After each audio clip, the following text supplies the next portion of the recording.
Every 4 years, over 5 billion people, more than half of humanity, tune in to watch the FIFA World Cup.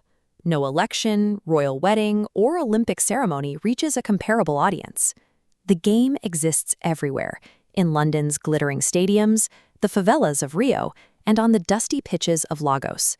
Fans wake up at 3 a.m. to catch their team in a different time zone, and entire nations stop breathing during a penalty shootout. Football is the closest thing our planet has to a universal religion. FIFA sits at the top of this empire, controlling and monetizing that global passion. The 2022 Qatar World Cup alone generated over $7.5 billion in revenue.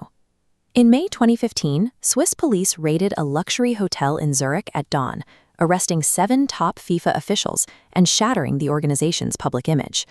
The U.S. Department of Justice unsealed a 47-count indictment covering a 24-year conspiracy.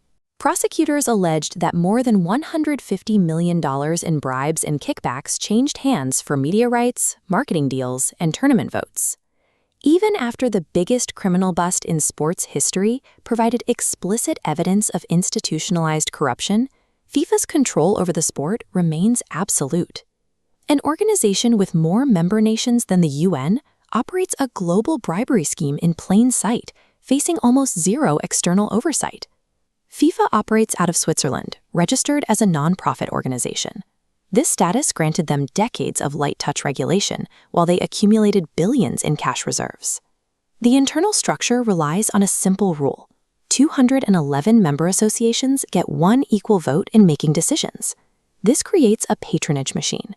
FIFA distributes vast development money to smaller associations, which in turn provides the votes needed to keep leadership in power.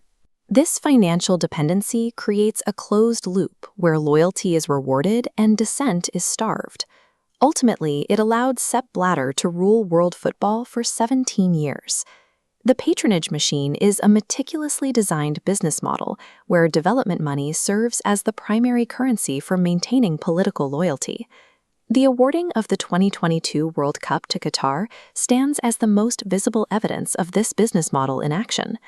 At the time of the vote, Qatar was a desert nation with no football heritage, summer temperatures reaching 50 degrees Celsius, and they had absolutely no existing stadiums capable of hosting the massive tournament.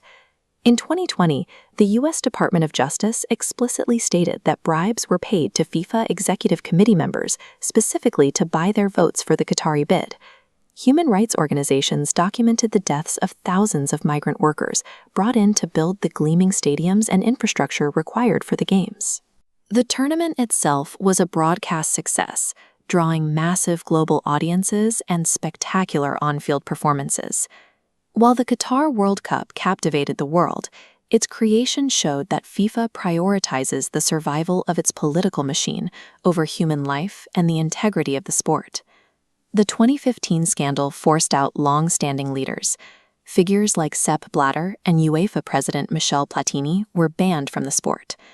FIFA publicly promised a new era of transparency, advertising 12-year term limits for presidents, and restructured ethics committees to oversee the organization's conduct. But the independence of these reforms was short-lived. In 2017, the lead ethics investigators, Cornel Borbeli and Hans-Joachim Eckert, were blocked from re-election, just as they were pursuing cases against the organization's new hierarchy. These internal reforms allowed a new leadership class to consolidate power, using the same patronage system that protected their predecessors.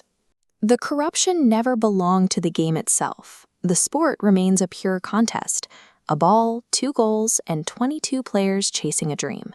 The corruption belongs to the men in suits who realized that controlling the world's passion was a massive business opportunity. The true owners of the game are the children playing in the streets and the billions of fans who follow it.